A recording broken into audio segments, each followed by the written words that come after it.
Today we describe. Good morning, everyone. Today we describe parts of plant. This is herb plant and this is tulsi plant and this is also medicinal plant. These are leaves. Plant food is prepared in the leaves. Leaves are called kitchen of the plant.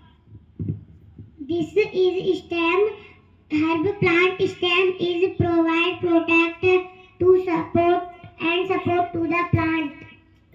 Roots are found underground. Roots hold up the plant.